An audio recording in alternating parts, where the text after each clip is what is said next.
Investing. उससे पहले हम जानते हैं कि रिस्क रिवार्ड रेशियो क्या होता है।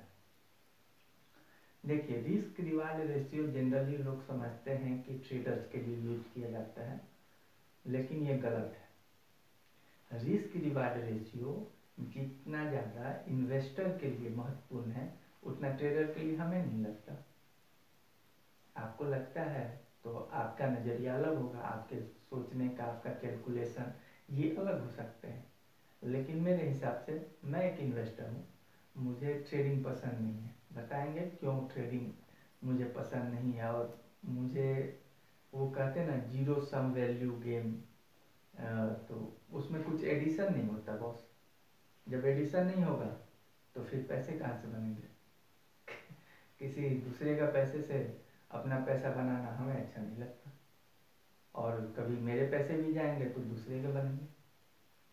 एक्चुअली इन्वेस्टिंग में जो भी है वो रिस्क रिवार्ड रेशियो कैसे काम आता है, आपको सोचने में थोड़ा अजीब सा लगता होगा यदि आप पहले जानते होंगे। तो नहीं जानते हैं तब तो कोई दिक्कत नहीं, तब हम बताएंगे आपको कि कैसे रिस्क और रिवार्ड रेशियो हमेशा ध्यान में रखना चाहिए।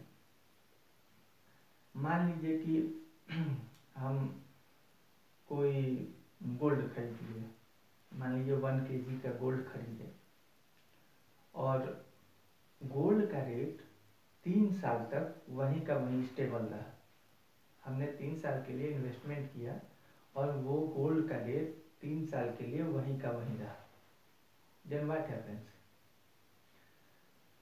हमने ये देखा कि यदि हम वो पैसा एफडी में ही लगाए रहते, बिल्कुल सही है कि एफडी में इन्वेस्ट हमें अच्छा नहीं लगता, लेकिन यदि उससे भी खराब एफडी तो सबसे लोएस्ट रिटर्न रेट माना जाता है, तो एफडी में लगाए जाते फिर भी हमें 15% मिलता, 5% पर एनम के दर से 15%।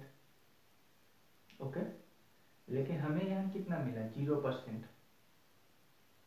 तो ये रिस्क ही तो हुआ कि हम अपने पैसे को कितना समय दिए, और यदि उस समय में हमारा पैसा ग्रो नहीं हुआ, देन व्हाट?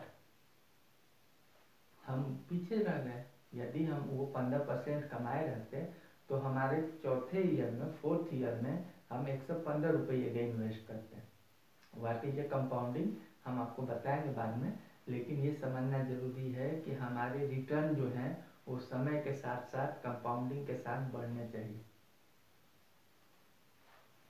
मैं जब शुरू में आया था तो मैं देखा कि सबसे बड़ा प्राइस कौन सा शेयर का गया है, तो मैं देखा किंगफिशर मैं देखा कि सबसे ज़्यादा गया और सबसे कम पे था।